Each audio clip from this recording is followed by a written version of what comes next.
Hello, thanks for being here. This panel is called The Future of Enhanced Advertising, addressing brands, message, technology, media, and entertainment. So we pretty much cover anything under the sun. So my name is Tom Flanagan, but enough about me. We are much more interesting panelists. So what I'm going to have you guys do is just introduce yourselves and tell us a little bit about what you do, but as importantly, tell us about why you do what you do. Sammy? Yeah, so hi everybody, Sami Aveda McGee, Executive Digital Director at Havas Worldwide, New York. European import, just 5 months into the city, loving it. And pretty much working across all our accounts and our teams to expand and enhance our digital capabilities and our digital offering. And why I do what I do is pretty much Transformers. Started watching that since I was like 5 years old, got interested in design, technology, and also the business side of things, and of course storytelling as a major part of it.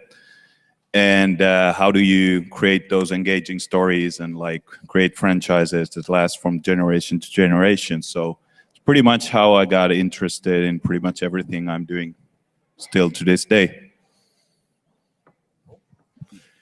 Hey everyone, my name's Greg Rivera. I'm with Microsoft and our Advertiser Solutions organization. And specifically the team that I head up is called Content and Interactive Experiences. And we're engaged by brands and marketers anytime they want to explore a more custom solution that leverages maybe developing content or technology or the combination of both of those. And quite honestly, why I do what I do and I love what we're doing is because we're very passionate about the possibilities of the intersection of content and technology and a lot of the innovations that might be coming from other parts of our company. So we're pretty excited about some of the things that we're doing now. Hello, my name is Josh Richman, CMO North America for dailymail.com. Thank everybody here for actually being here this late in the day. So thank you. Basically, what we do is create more content than any other news source. We do 900 plus stories a day on dailymail.com. Over 10,000 photos are published a day on dailymail.com. And why I love being a part of it is because I love to be a part of and leading conversations, especially big idea driving conversations at scale, and it just gets me up in the morning. Hi, my name is Mike Weesey. I head branded content entertainment for J. Walter Thompson. We're a global advertising agency. I'm based here in New York. Some of our clients range from here in New York, Macy's to Unilever to Nestle, Rolex, and many other. We tend to work with a lot of big global brands. And my day-to-day role is helping our clients develop and produce original content entertainment. That could be YouTube channels, that could be documentary films, it could be a music experience. Essentially, it's non-advertising objects that ultimately serve the brand in the ways that advertising traditionally has tried to serve the brand. Why I do this, I guess it goes back. I went to film school at UCLA. I got out of school, and the options then, it was late 90s, and the options were either become an assistant in the mailroom or do something in very traditional media, or I opted to join a digital startup at the time. It's called Atom Films. For a minute, they were kind of a trending. They were probably a little bit ahead of their time, but that put me on a track of digital media, content, storytelling, brands, convergence, and so forth. And that's where I got to now. So. Hi, I'm Rachel Baumgarten. I'm the Senior Vice President of Integrated Marketing for Viacom Velocity for the music group. So that's MTV, that's VH1, that's Logo, and that's CMT. My job is to work with my team to help bridge the gap between our brands and our clients. So our clients are everyone, a bunch of names you've heard today, like Unilever, also Pepsi, Coke, auto industry, anyone that's really looking to target the millennial generation and the post-millennial generation. And, I do it for some of the things that you've heard today, like great storytelling, but I've also been in the business 15 years, and I'm excited every day with the changes that I've seen in the business. Technology has really changed the way that we make content and distribute content, and I think that's super exciting for us and our partners. Great. Hey, Rachel, I think if you could keep your microphone a little closer. A little closer? Okay. Better? That's great, thank you. Terrific. Better? Yes, that's Okay. great. So let's talk about Kevin Spacey. That's why we're here, right? Kevin actually said something interesting not too long ago. He said the audience doesn't care about the platform, they care about the content. The audience wants control, the freedom to binge, and he says, I believe we should give them what they want. So one of the things I'd like to do is have a discussion discuss this content versus platform dilemma. And I think more importantly, where's that tipping point where consumers will embrace new platforms because of technologies or content? I think Netflix, speaking of Mr. Spacey, is a great example of consumers kind of shifting behavior and adopting to Netflix because of the quality of the content that all of a sudden started showing up there that they couldn't find elsewhere.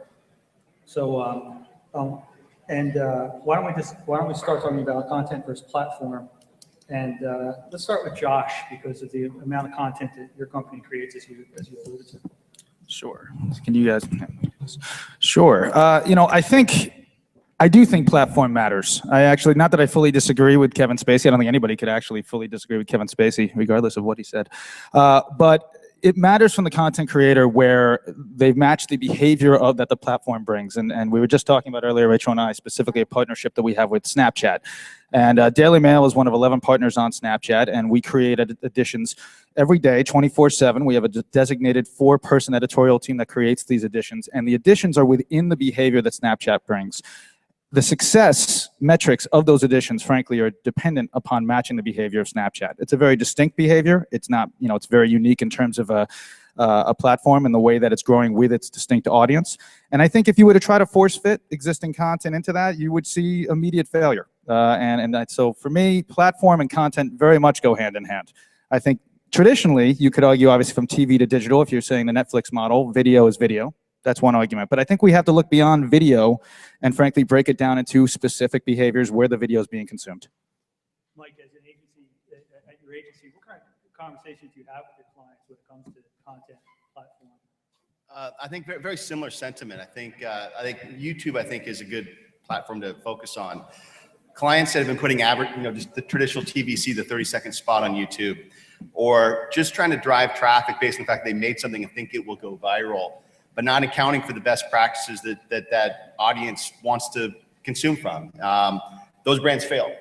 And we've did that down with a lot of clients that have come back and said, this isn't working. And we're saying yes, you can't be so heavy-handed. You can't have all the same parameters that you place on traditional advertising or traditional content at large that they're used to producing. So I think when it comes to the platform, the community, the audience drives the practices, and that they're on that platform for a reason. So you have to be very respectful to how and why they're there. And then I think that will inform the creative process, the producers you work with, the stories you tell, the characters you focus on. So again, in YouTube, an influencer that may be unknown to us in this room can be hugely impactful based on the way they communicate and share their content with their audience in that specific, and they'll be the same people for Snapchat, Instagram, Twitter, and so forth. So I think we just, it informs everything, I think.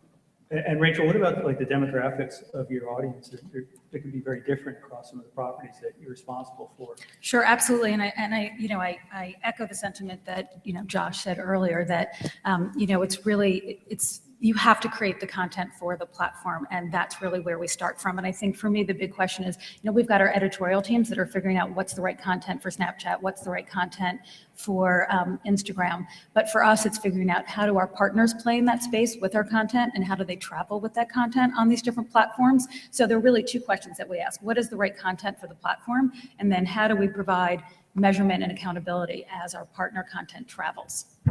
And Greg, at Microsoft, obviously, from an advertiser standpoint, how do you guide your clients when it comes to these kind of discussions across the many different platforms that you represent? Well, I think we're already at the point, at least I believe personally, where consumers are already adopting both content and the technology platforms that they love to consume that content on. Don't get me wrong, and this may sound weird coming from the guy from the technology company, but content is king. Content will always be king. It will always be first and foremost the thing that drives a lot of these experiences. However, I think the companies and the creators that truly adopt and embrace not only creating great content, but also embracing these new platforms are going to be the ones that set themselves up for success. Because we're very closely getting to a world where it's becoming a lot less about what specific device we have or we're using, and more about what we're just trying to get done, right?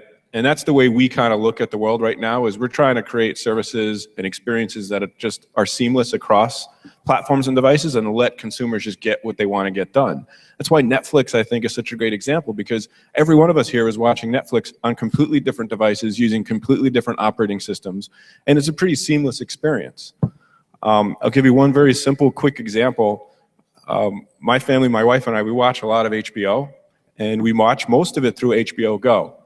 When the Xbox One came out, when we watched most of our content through our Xbox, it launched with Netflix and Amazon Instant Video, but not with the HBO Go app. So we kept our old Xbox 360 around because of that.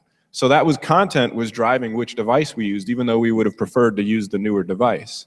However, during that year or so before HBO Go launched on the Xbox One, we found ourselves watching a lot more Netflix than we ever had before, because they had done a much better job of embracing all of those different platforms, and they were so ubiquitous across everywhere. So it was easier for us to pick that next show from Netflix versus HBO, because it was going to be easier for us to consume it and use it across all our devices. So again, I think the creators and companies that embrace continuing to invest in high quality content, but also embracing all these different platforms and devices, are going to be the ones that really set themselves up for success. Sami, your agency, one of the things you're well known for, of course, is the creation of the most interesting man in the world, Dos Equis. What would he say? He would say that probably he would say that like all the media and like all the channels there exist for him only, probably. But I think like just expanding on that last point, which is very interesting, and which touches upon a lot of the discussions we're having with clients currently, is like looking at like the very basic types of values that people are kind of deriving from these different platforms. Like it's usually one of a very, like a set of very few basic sources. Either it's utility, it's education, optimization of their lives, being empowered to do something that they haven't been able to do before, or it's more on the kind of time-killing entertainment side, like connecting with like-minded people, expressing themselves, getting entertained. So just looking at those very basic forms of value that people get from these platforms, and then like aligning your content or your services to kind of go along with that and not be in conflict of that, is, I think, pretty key to getting people to use the content on the platforms that they're currently on, and adopt new platforms and new forms of content. Let's talk a little bit about branded content. Obviously, it's something that's been around since radio, since the 1930s, but I think for a lot of us in the industry, BMW films in 2002, it really changed a lot of things. Even though I guess broadband adoption rates weren't really there to see the content in the best way they could. To me, that's when I stopped talking about branded content and started talking about brand content, because branded content to me was always borrowed interest. Like a brand would just come along and attach itself to whatever existed, as opposed to driving the creation of it. So Mike, let's talk about brand content a little bit, and like what has really changed? When we think of the history of branded content, what examples do you feel were most important that maybe guided you in your career? I mean, at Adam as well, but to now as things change, and you're in the thick of it more than anybody I know. So yeah, I would say, I mean, the evolutions. Like I think BMW Films was probably the one project that put the discipline on the map and sort of showed Hollywood and Madison that they could play together and create something really amazing. Obviously, David Fincher and the like, those talents brought a lot to that. But that was sort of start off as the one-off film project, or film series. And then from there, you started getting into television and the packaging of TV shows. And I think guys like Ben Silverman sort of created a business model that brands start figuring out how to work with in packaging media, and sort of being able to take some equity in shows and start flipping, brands in and out of things, and where they could take, producing positions. And I think now, where brands are is like they are the media, they are the channel, they are the distributor, they are the studio. And I think we can all cite, Red Bull and GoPro and Nike has 75 people in Beaverton creating a YouTube, powering a YouTube channel, other social channels that's, rivals a lot of probably, MCNs and networks. And a lot of our clients are trying to get there. They're not there yet, but they're taking the steps to get there. So I think the trajectory of branded content is in brands, I think now having the confidence and the ability to own the audience. I think, because your point, there's a borrowed equity in the other kind of in the branded entertainment or branded content space. Now I think brands have the ability to own their audience and own that one-to-one communication with them, that conversation, and the stories that come out of that are very unique to them or to what their fans want to. I think a lot of it is just they shifted from thinking about consumers and now they're thinking about fans. The thing about people is like how do we get, and a fan is just someone who follows you and wants something that you give them, and then you create a relationship, and then they're with you for hopefully as long as you're giving them something they want. So. And Rachel, when it comes to brands and content, how do you work with brands and agencies? You're essentially an in-house agency, as I understand it. Correct. We are essentially an in-house agency, and I think what Mike said is true. Our clients are looking to create content that they put on their own, owned and operated, and that they're pushing out on a daily basis. But we also still have a lot of contents that are coming to us to use us as a agency to create content for them, but also to use our vast distribution platforms, whether it's short form in our digital space, whether it's using our large social footprints for our networks, or it is creating a 30-minute special, which we sometimes still do. It isn't just about that 30-minute one-time only special, which is what Mike is talking about used to be in the branded content space. It really is more about getting everybody to have a seat at the table at the onset when you're developing these branded content ideas. So, it's our licensing team, it's our legal team, it's our music and talent team, it's our social strategists, and it's what does this content look like? And branded content is video content, but it's also written content, and it really is using all of our platforms and all of our distribution models to push that content out, and giving content to our partners to put up on their owned and operated, which is really an important part of the mix now, which wasn't, even 2 years ago. Josh, as a publisher, you have a unique perspective on this.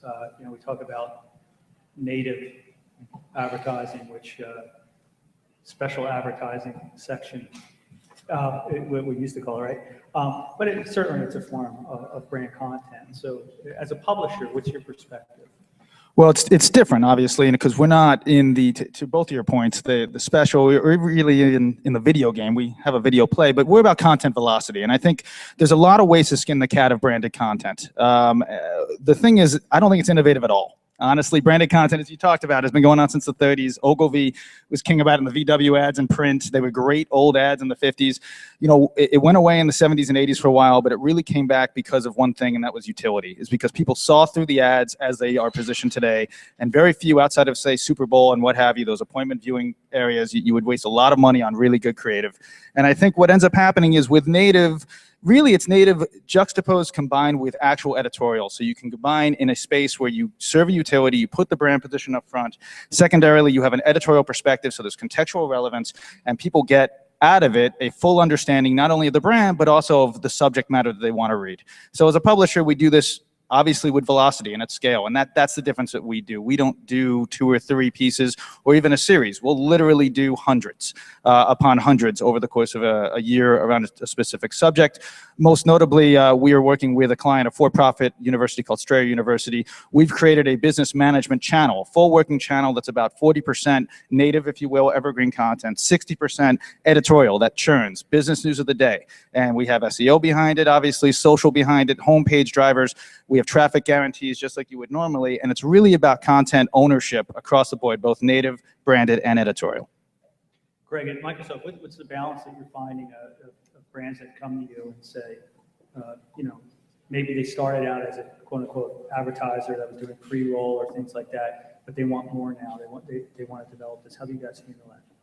Yeah, so we spend quite a bit of time with brands that are looking to develop content. And if you look out there across the industry, quite honestly, for some brands, it really hasn't changed that much, unfortunately. For some other brands, they've gotten a lot smarter about it. And we're not the biggest content producer in the world, so we're obviously very careful about the projects that we will work on with some of our partners. And the ones that are getting very smart, there's essentially 3 things that we're trying to always emphasize with them when we work together. And some of these are obvious things, right? So the first one that comes up is, you often hear the term branded entertainment, right? And the word entertainment is in there for a reason, because it's supposed to be, typically entertaining. So one thing we emphasize is let's use the same tried and true tactics that entertainment content creators have been using for years, strong storytelling, leverage recognizable talent to attract a big audience, high production qualities. It may sound obvious, but it's surprising how often we see brands not, use some of those basic tactics that have been working forever in terms of creating entertaining content. The second one, again, may seem obvious, but integrate a brand in a very authentic and natural way. We just heard Josh talking about that. I can't emphasize that one enough as well. We see some brands not do it so well, but we're very careful, especially in the environments where we're distributing content at Microsoft, because we have environments like an Xbox or Skype or Windows where first and foremost our business model is to that end user and consumer, and branding and advertising as marketing is kind of a secondary business model for those platforms. So we have to be very careful about integrating brands in very relevant and authentic ways. So that's the second one. And then the third area, which is where we probably spend most of our time, and it's probably a little bit less obvious, and that is brands that are getting very smart are the ones that are figuring out how to leverage the unique or native capabilities of all these new environments or platforms, similar to what we were talking about in the first topic, right? So there's all these new distribution platforms across, the whole industry, and a lot of them have some really interesting capabilities that can enhance content and make it a more engaging experience. One example of a program that we did a little bit over a year ago with a brand was a campaign that ran with Land Rover on Xbox. And in this example, they had actually already produced some pretty cool content. It was a short, semi-scripted, film that they were running on some of their owned and operated channels. They brought it to us. They wanted to distribute it on Xbox to reach that audience.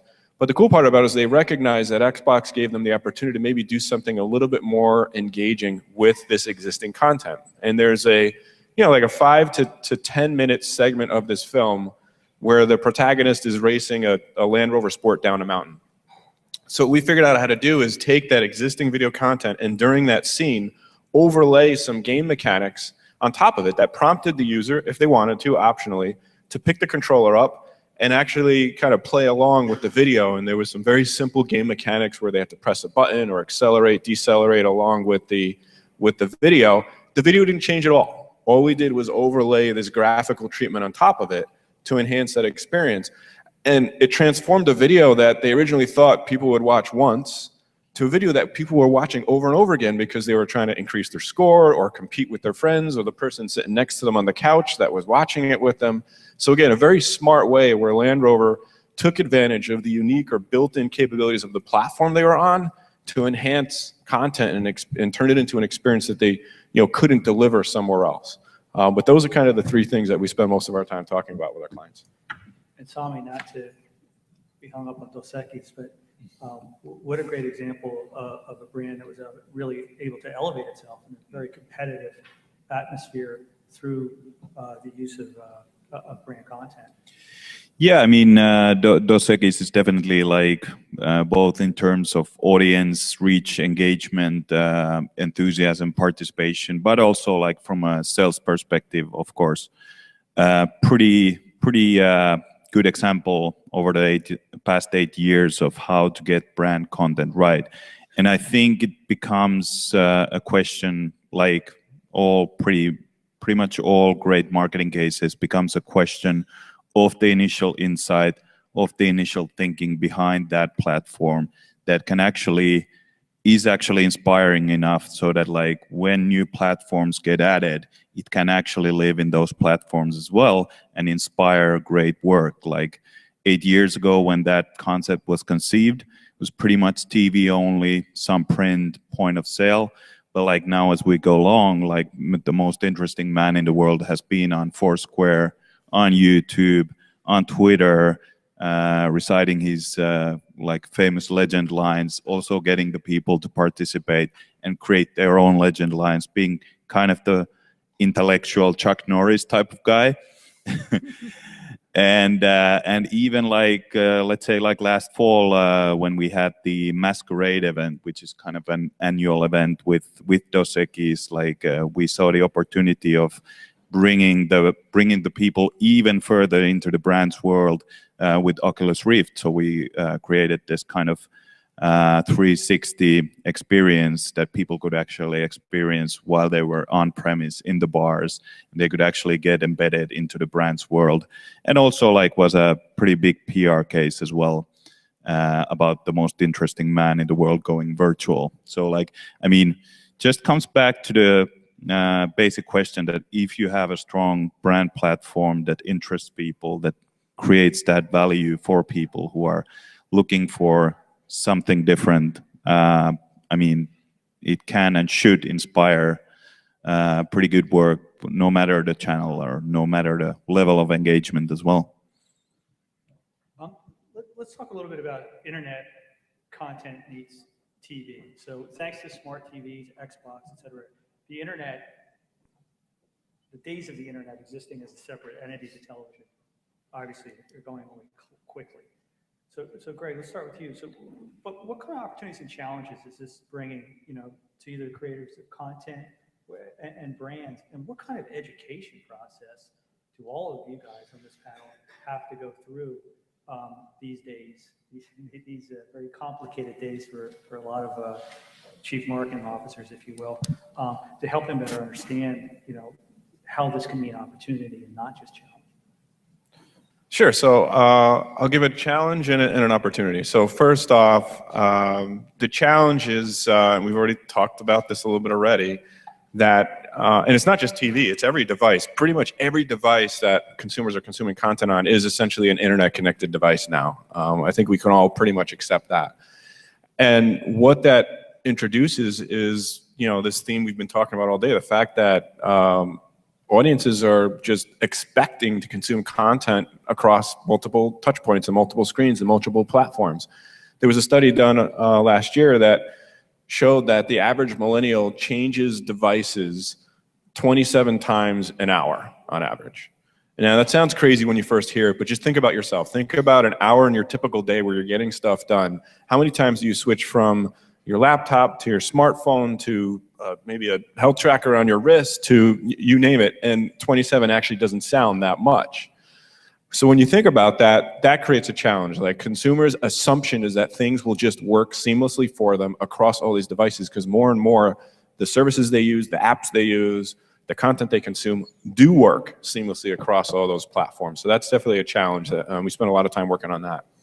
The opportunity, which is kind of fun, is now that we have these internet-connected or digital-enabled screens, whatever you want to call them, it gives you some new fun capabilities to play around with.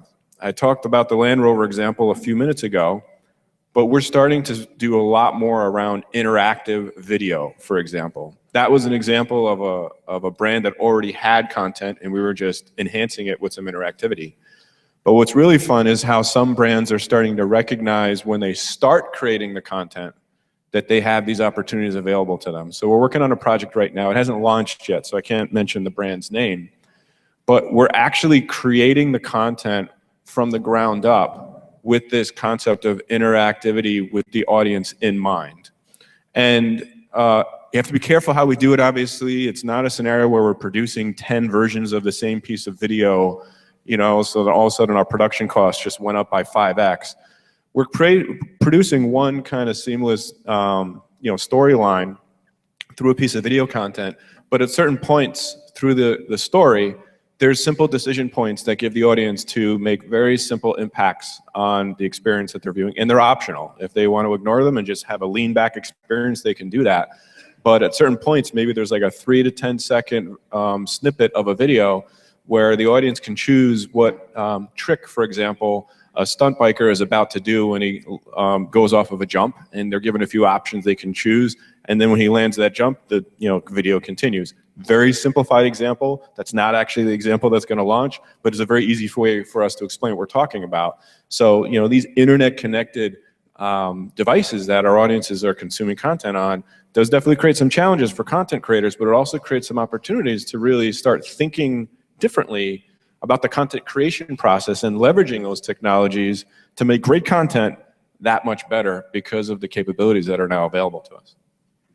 Rachel, back in the good old days when I worked with your wonderful company to make television shows, it was all about stickiness, right? It's all about the viewership. Get them to watch the show. Now, of course, we have a different challenge. I think a big part of our responsibility as content creators is to make the content slippery, right? Not sticky anymore. So how does this affect your business when you think about, again, that kind of convergence of internet meets TV? Yeah, and I think, we've talked about the millennial audience, which is really at the core of who we target, especially at MTV and VH1, and they don't differentiate.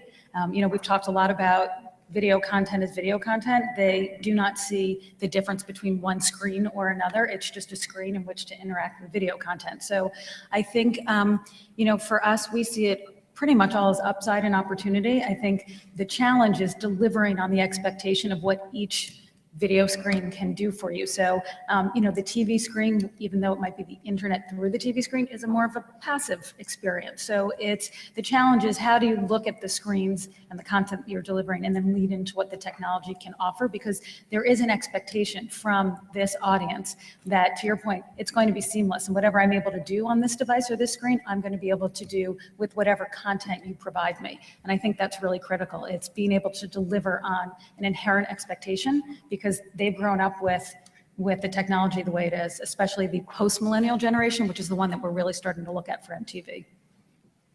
Mike, advising clients is a big part of what you do, obviously. When clients come to you and say, what am I to do about smart TV? How do I take advantage of this? What do I need to know about this stuff? How does your agency handle that? Honestly, we probably don't get many queries specific to smart TV.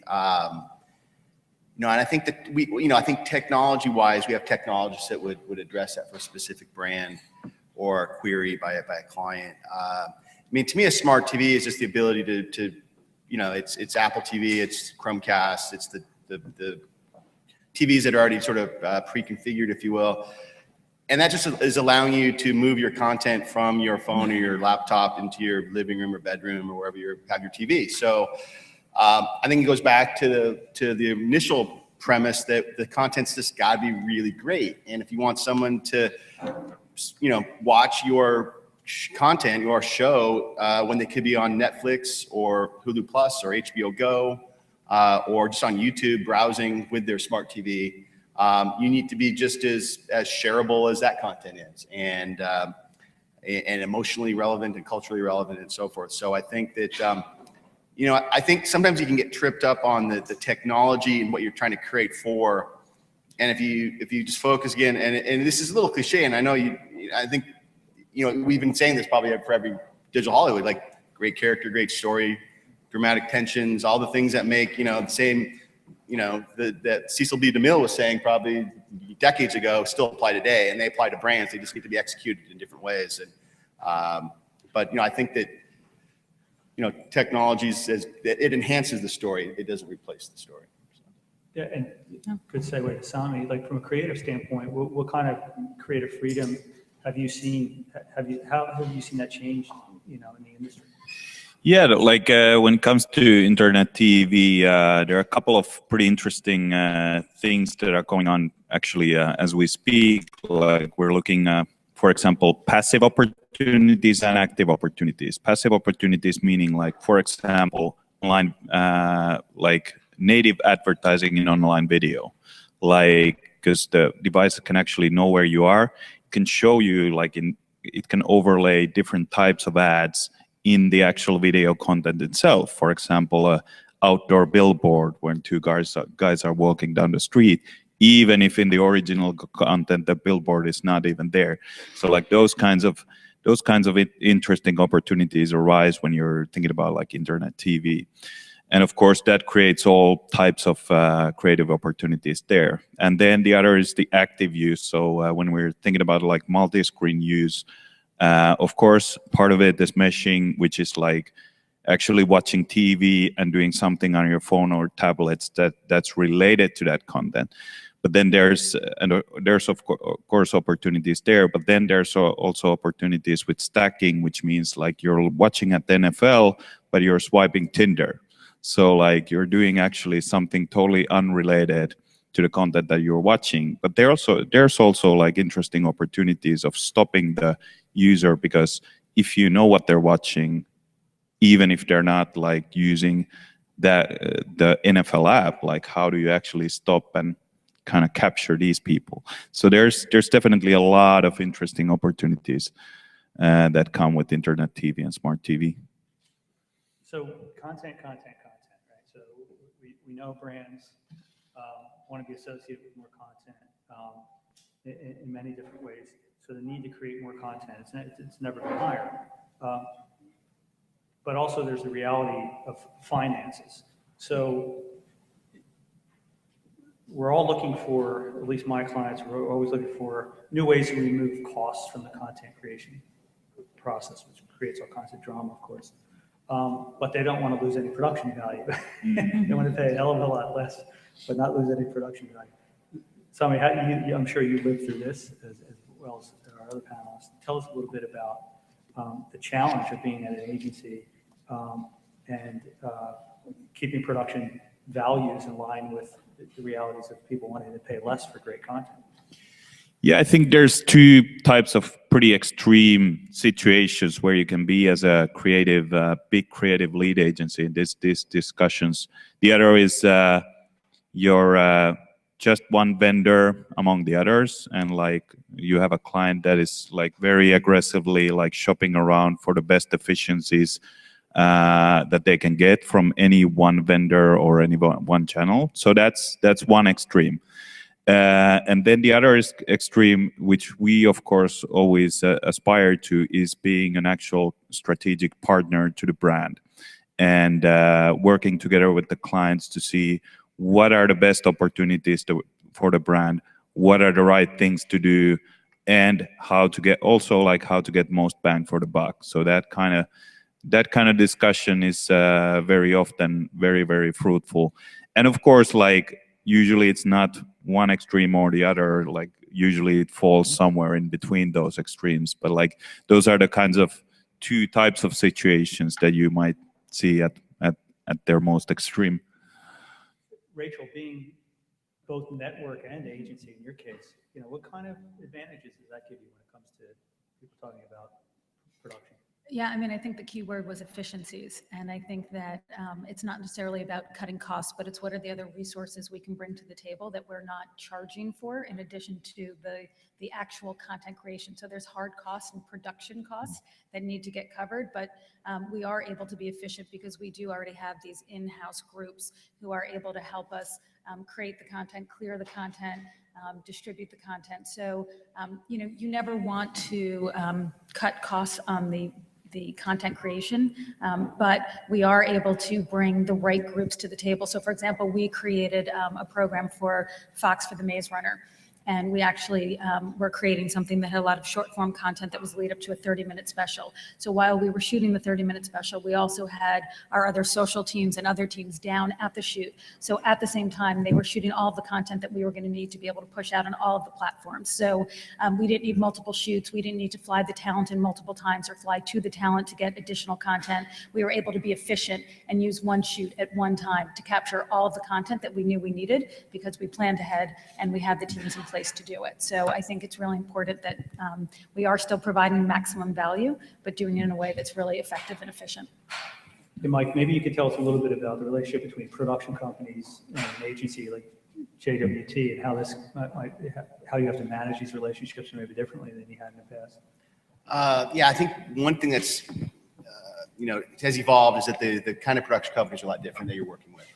So just a couple of years ago, it might have been your certain class of commercial production companies or your roster of film directors that are crossing over into other things. But now you have to be very aware of who's working. It's the MCNs or production companies on YouTube. You have the talent in Hollywood all have their own access to brands and want to work with brands in smarter ways now. I mean, what's really struck me is how it used to be you go out to Hollywood, LA, and they just saw people on Madison Avenue as a bank, someone to write checks to them, and they're smart now. They know what we need and they know what they can do. And conversely, I think brands and clients are smart too. They know what they can get out of them and how to deficit finance and how to get rights and how to have, second, third window access to content and so forth. So I think there's a lot of convergence happening. And the producers that are effective know how to navigate between all that. And they don't just come in saying they're going to produce your TV spot. They're going to create, that solution. But those solutions are more than just what gets on the screen. It's all the deals and all the talent and all the packaging and all the you just got to be, you got to know a lot of stuff now. Josh, as a publisher, what's your perspective on great content at low cost? Well, it's easier said than done. I think everybody can agree on that. But, to Rachel's point, I think, frankly, there's a cost of doing business now that you have to have these in-house efficiencies. And, Viacom does it better than most. When I was at ESPN, we had in-house, and basically television networks, they generally have to have this, and you can't pass through those costs. To Sammy's point, the best way to get this is through partnerships. I mean, to come into, as we talked about prior, just in terms of what DailyMail.com and Elite Daily are doing, we somewhat like an agency higher up. When we create these partnerships and we want to create editorial, be it video or standard edit, if you will, we will hire into that editorial group and make sure that they are covered. I like to say, if Google has a problem, they hire more engineers. That's what they do, regardless of what it is.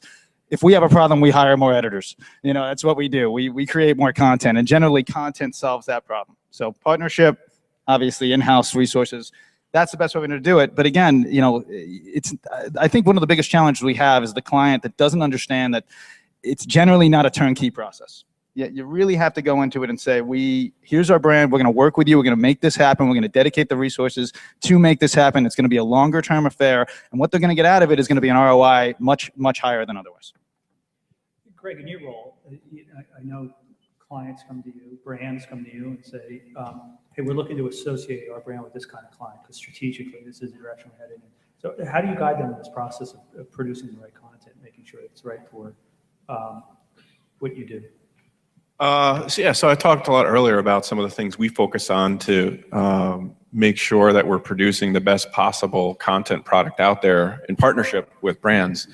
And in terms of this topic on cost, new business models, so instead of repeating anything we've heard here, which I agree with what we're hearing so far, you're starting to see some new business models appear. I mean, all of the large publishers essentially these days, if you go to them to produce content, most of them will, in return for a media commitment, essentially pay for the content production out of the media buy that you're doing. So, brands aren't actually paying any hard production fees when they're doing it using that fashion. We do the same thing, so we're not unique in that fashion.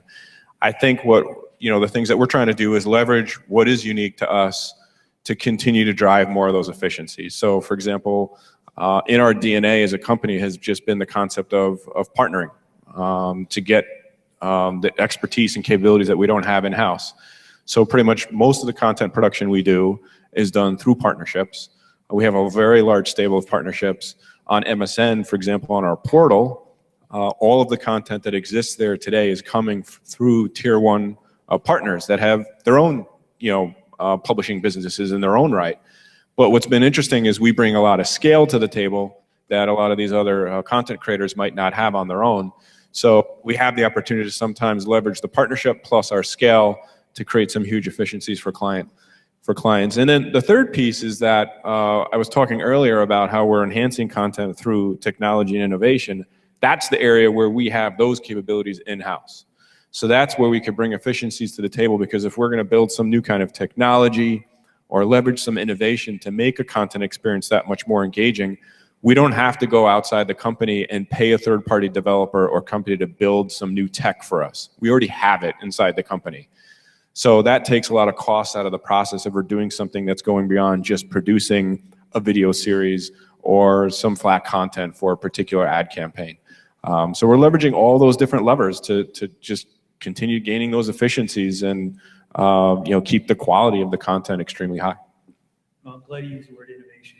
So let's talk about innovation, because all too often at some companies, I won't name names, it's merely a buzzword. It's like when it comes to innovation, it's like, we're innovating.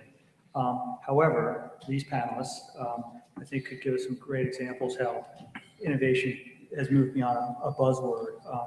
Sami, for example, at Havas, I think you call it the village model we talked about. Can you tell us a little bit about, starting with you at your own company, some of the things that you're doing your companies are doing that you feel are innovative, and why? Yeah, well, as you mentioned, the village model, like that's definitely our big push to kind of house, and we already have that going on in quite many countries and many cities around the world, and building more as we speak. It's pretty much our effort to put all the advertising, media, and also like design capabilities under one roof, and also like house creative technologies lab in the same premises. So, for example, in New York, we have five stories pretty much dedicated to all the disciplines that any marketer might need at any one point of their growth path. So that's definitely like a very interesting. It's pretty fresh, but it's already bringing in some pretty good results when it comes to leveraging those opportunities and sharing best practices between media, for example, and creative people, because like we have the people in the same building and have them at the same water cooler, because as I've noticed also from my previous work experience, the water cooler is pretty much where the most innovative ideas pop up. So you need that. It's usually not the meeting room. It's usually the water cooler or the coffee machine or around beers. So that is a big part of just kind of bringing those people together, enabling that serendipity, enabling those lucky accidents that lead into breakthrough creative work. So the answer is beer. Beer, coffee, and water. There was actually a piece of research just published. I'm sure some of you also saw that said that like if you're trying to boost your creativity with coffee, you're actually doing a big disservice to yourself, because coffee actually suppresses those parts of your brain that are related to creative thinking, while alcohol actually boosts them up. So Tequila specifically. it's scientifically proven. That's why there should be cocktails right about now. Beer around here somewhere. Josh, how about from your standpoint? Your company growth has been dramatic. From an innovation standpoint, how are you keeping up with the consumers? Barely. What it comes down to is, and I think everybody on this panel, I think, would appreciate the fact that we still are driven by ideas, and it's an idea-centric sell, for lack of a better term. Programmatic and scale, these things are incredibly important, and that's part of our innovation and trying to drive that. But and one thing that we have done just in that ilk is called programmatic match, which basically is a one-for-one match. Anything you do direct with us, that is, be it a straight-up brand campaign or something that is customized, native, what have you, we match one-to-one, dollar for dollar programmatically. Why do we do this? We do this because, as I mentioned at the beginning of this, we want to continue the conversations, we want to grow, and we want to reach that scalable metric so that great content we're producing and our partners are producing actually gets seen. Greg mentioned it before. I think it's important not to overlook the idea of distribution and the importance of distribution when you talk about innovation. We create some amazing pieces of content across this panel and across this industry, and I think the cannibalization of the industry leads it to a lot of it getting lost. And so when we think about distribution, how we innovate, programmatic match is one of them, making sure things get done. Other pieces, as I mentioned previously, it's really trying to be a utility. I mean, I hate to be a broken record, but we want to serve, and how do we keep up with our readers? We serve them. We're a product-first organization. First and foremost, editorial, as I mentioned. We cannot, rules, three strict rules that I have is be ethical, don't break the site, don't get in the way of the reader. That's it. Everything else is okay. We can make that happen. So be it video or what have you. I think those in itself is what we do to lead innovation. I love that. Don't get in the way of the reader. That's great. Greg. Sure. So this is probably one of my favorite topics, especially because of a lot of the innovations that are coming out of the firm that I work for. I mentioned earlier in my intro how what I'm so excited about is the intersection of technology and content. And that's pretty much what my team's spending more and more of our time doing. And that is looking across the portfolio of assets the company has and all these innovations that are coming out of our research teams and all over the place, and figuring out what is the potential application for some of these technologies for brands in the advertising business, because most of these technologies have been built for very other purposes in the company. not with the advertising business in mind first and foremost. But we're getting very good at figuring out what that model is. So I'll give you a very specific example. There's a technology that was developed and released a little bit over a year ago by the Bing team, our search team, called Bing Predicts. Bing Predicts got a lot of press last year because it was a prediction engine that was predicting things like sports and entertainment and elections and stuff like that. And it's doing extremely well. It's a very, very sophisticated prediction model that uses signals from across the entire internet, not just our own properties. So social listening, search behavior, again, not just Microsoft activity and properties, third-party data like the typical things like geo data, demo data, et cetera, and builds these very sophisticated prediction models. During the World Cup, we predicted a perfect bracket. We beat Vegas this year with the NFL week over week. The Academy Awards 2 weeks ago, we actually had all 6 of the top categories 100% accurate. So this model is very sophisticated. It's generating a lot of buzz and PR and press. And it was originally designed to just drive traffic to Bing and generate some positive PR around the Bing search engine. Well, now we're starting to look at it, and my team is starting to figure out, okay, how can we leverage this really cool technology to create new applications for advertisers? So it's an interesting technology that could be new content in itself, right? So people might want to actually come and see what the predictions are for The Voice this weekend or next week, that kind of thing. So that's like a set of new interesting content that our audience is coming to look at. Or it could be used to enhance an existing content experience. So in a couple of weeks, I invite you to come check out the March Madness experience on MSN Sports. We're going to have the same kind of opportunity to create brackets like a lot of other publishers out there, but our bracket experience is going to be a little bit more interactive in nature because we're integrating the Bing prediction engine into the March Madness bracket experience. So while you're filling out your bracket on MSN Sports, you're going to actually see Bing's predictions on who they think each winner is going to be in each round. And you don't necessarily have to follow those. You could change your picks in your bracket, and you'll see in real time Bing predictions actually telling you what your percent likelihood is that you're picking a good pick in each round of the experience. So now we've taken this very popular sporting event in the U.S., layered on some technology, and turned it into a much more interactive experience, and creating new content that, frankly, is unique to us. You can't get somewhere else. So just a very interesting example of how we're leveraging technology, in-house technology that we already have, and applying it to more of an experience that a brand would want to be involved in. And it's just been really, really fun for us to try and figure out how to use things like Bing Predicts or Cortana or Skype Translator, and now HoloLens that we recently announced with brand applications. It's been fun. Mike, as an advertising agency, you and I know sometimes you could only be as innovative as your clients will let you be. Yeah. So if it's okay for you to talk about it, can you tell us about some of from an innovation standpoint, which clients you work with that you feel really reward innovation? Well, I think every client wants to say they reward it. Now, if they want to reward it financially or not is another question. But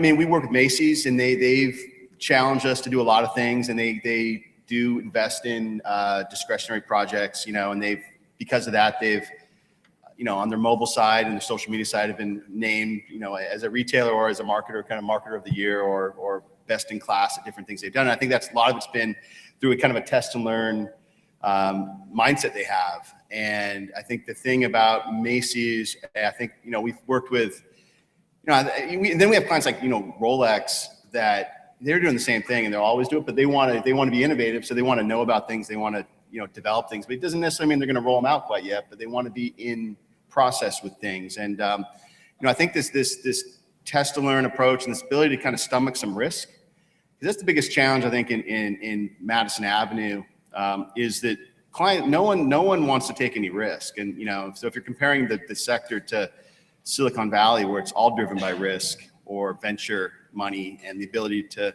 make a lot of bets, most marketers don't want to do that. So I think more are doing that. But to be truly innovative, I think it needs a lot more common ground of what innovation, I think you need publishers and media partners to take risk. You need brands to take risk. You need creators to take risk. And I think too often innovation gets stalled by any of the people in that equation who don't want to deviate from their model. And then they're stuck with, okay, well, we do it our way. We're a big brand. We do it our way. And then, the media side is we do it our way. This, then you're just stuck with the same thing. So, but I think to answer your question, like who is, I think, Macy's has taken a lot of risk, I think, or aspiring to be innovative. I think, the folks at Unilever are doing things. I think the folks at Nestle and different brands are doing things that are, they're in their world, they're innovative. So, I mean, innovation is also, kind of the eye of the beholder a bit too on Madison Avenue. So. And Rachel, I think sometimes people confuse innovation with invention, right? It doesn't necessarily mean we have to invent something, but simply we start doing things in a different way. How do you see that? Yeah, we're asked to, if you take that example, we don't get an RFP or a request for an idea that doesn't say, can I have an idea that's never been done before? But then can you show us stats on how it's going to do? So, what I will say is that we are asked by partners all the time to iterate on ideas that we've done. So we've got partners that come back year over year, let's say in, one of our biggest events, the Video Music Awards. And it's like, okay, we've built a really great base of a program, CoverGirls 1, who's been in 3 years, and we've built a really tremendous program and a baseline for that program. But how are you going to iterate? And what are the new ideas and technologies that you can bring to this program to elevate it and change it and have it feel innovative to the consumer? Because, for us, we are trying to make the brands that we work with happy, but I think, to Mike's point, they have to be ready to stomach the push and doing things that may not work. And I think we say to a lot of our partners and a lot of our longstanding partners, you're going to have to jump off the cliff with us a little bit, and we're going to try something, and we're going to learn from it, and we're going to go from there. But it is sometimes holding hands and jumping off a cliff when it comes to doing things differently or innovating. Great. Well, all that talk about beer makes me look at my Cocktail watch hour. now. And I want to make sure we've left some time here for questions, except for this guy in front here. So do we have questions for our panelists? There? So instead of responding to and targeting audiences and communities, do you have any examples of your own or other campaigns that have actually created new communities or conversations? Some tenuous example would be the Dos Equis intellectual Chuck Norris thing on Twitter, or a competition between friends and the Land Rover campaign on Xbox.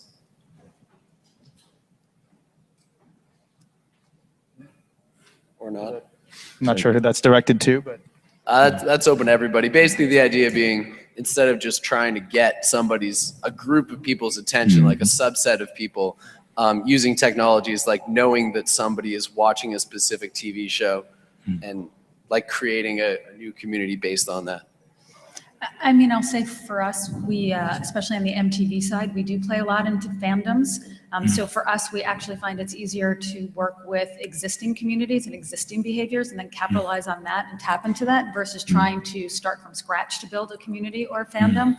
Teen Wolf is an example where we've got rabid fans that engage even when the show's not on air. So we build a lot of programs for our partners around that. We do find that it takes a lot of promotional dollars and support and time to actually build a community and build a fandom. So rather than starting from scratch, how do we tap into what as a network we've already built, but then tap into them from a different perspective depending on who our partner is. I think that's how we find on the network side. Yeah, I would definitely agree on that, because usually also people change in both organizations, and having that kind of time horizon and that time span for the people who are running the brand, creating a community usually takes years, an actual well-functioning, rich community. So and many people just don't have that kind of time horizon. They want to do something this year and then get a promotion or move elsewhere. So that's one of the realities that we're facing. Of course, fine, go for it. But for most of our efforts, at least I'm noticing, it's much more fruitful to tap into existing communities that already are there. I look at it slightly differently in terms of just, I guess, for lack of a term, the ROI on community building. To your point, Rachel, it's challenging to do. You really have to back it up, and very rarely do you get that kind of needle in a haystack, if you will. But we kind of bet on that needle. Really what we do, because the amount of content we put out there, and the reason why we do this, what we call content velocity and optimized ownership, if you will, is the news cycle generally works like this. You get this is over 12 hours. Comes up, goes on, it's gone, maybe a quick social blip, and it's out of there. There's a time, an example we had just last month with Janet Jackson. She came out in Dubai. Her face looked strange, what have you. For some reason, this article, Janet Jackson, to me, hadn't made any news since the Super Bowl years and years ago, but this went like this. It went up, kind of peaked, went down, and then blew up on social. 3 times the initial distribution. And so when we talk about building communities, what we talk about more so is creating mass amount of content, seeing where community develops around specific pieces of content, optimizing on it, and then jumping in with both feet. And when you have a client that works with you on that, and that generally has to be in a specific vertical that matches the client, be it business or what have you, they know going in, because of a pre-established relationship, that they trust you as a publisher, you know what you're doing, you jump in and you maximize the ROI. So it's kind of an upside down way of looking at building a community. Questions? All right. Thanks for your time and attention. Hope to see you at future digital Hollywood events. Take care.